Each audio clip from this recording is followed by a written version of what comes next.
我叫施全佑，和明是我第一份工作。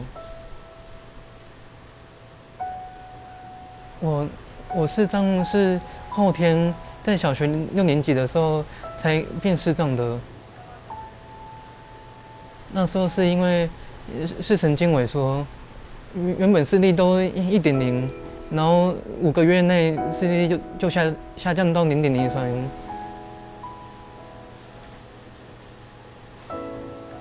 他来之前，其实我已经知道说他是视障的。那因为那时候我们已经开始有用身障的员工，所以他们就希望说，我们是不是可以给他一个机会？其实我有点担心，那想拒绝也不知道怎么拒绝，所以就想说，好吧，那我们就先面试嘛。因为我想知道他的视障的程度。那请问我们这样的距离，你看得到我吗？这个距离可以看得到人，但是五官会看不清楚。看不清楚。我一听，哇，这怎么可以呢？因为毕竟我们是以服务客人为优先的企业，你要服务客人，你必须要跟客人面对面，要对上眼嘛。好，那你找到我们这边工作的话，你有想过是做内场还是做清洁的工作呢？他提出来那个障碍的时候，我们就开始评估他在外场这里可能不会适合，可能清洁碗盘啊等等比较容易去掌握，因为其实一个座位的距离他能看到，所以我们就说啊，要不要试试看做我们清洁的部分。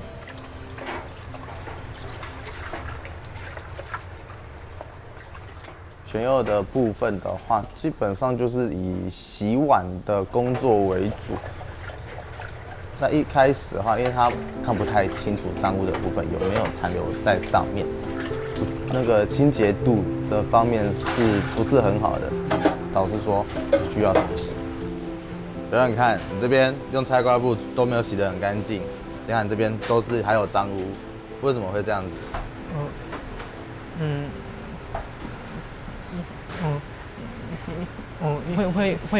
会有一点紧张，就想说，我有用菜瓜布，那时候有用菜瓜布跟洗碗巾把碗都洗过一次，然后还有送进洗碗机里面洗，怎么还会不干净？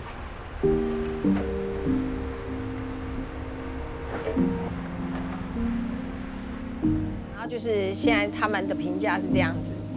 那其实分数是没有很高的，对。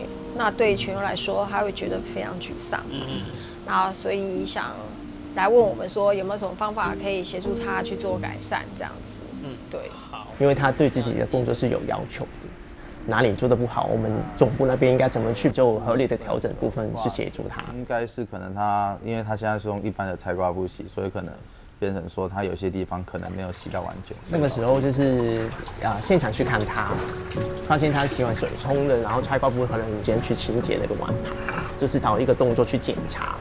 因为本来碗盘脏的时候，他可能摸的时候没有摸清楚。给你做准备，看可不可以做改善。是我就有想到方法，就是佩戴一个手套，然后他直接会摸，就当个菜瓜布先去清洁那个碗。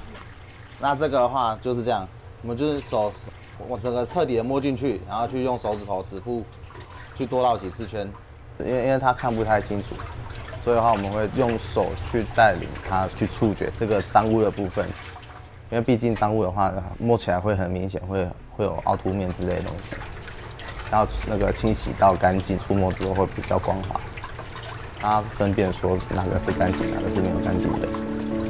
这样你还 OK 吗 ？OK。那看得到吗？会不会有什么困难？就有时候盘子会不小心放错，然后有时候太忙的时候，他在工作的表现上，虽然他有先天上的不足的部分，但是他是非常努力，一直希望说他能够做得跟大家一样好。他其实是看得见，但是那个视力是非常的微弱。之前当然就是明眼的同事，我们可能之前没有想过什么东西放哪里，反正他们都可以找得到。那对于他，我们其实是有特别，就是帮他做了一些标示，就是让他比较方便，让他去阅读说，什么东西是在哪里，对。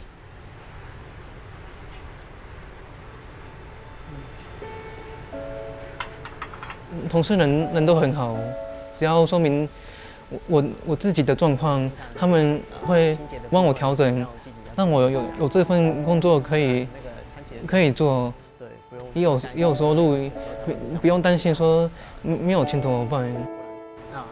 最近上班族他们遇到问题的时候，我们做合理调整的部分，其实只是用一点点时间去帮他们想，然后去调整，然后也不用需要太多的钱。其实我们简单买一个手套，就是让他们做到我们一般的工作的内容。其实我觉得这个是可以的。全佑他做到现在应该也有大约在半年左右了。洗的部分的话，基本上就是越来越上手，到可以跟我们一般人一样干净。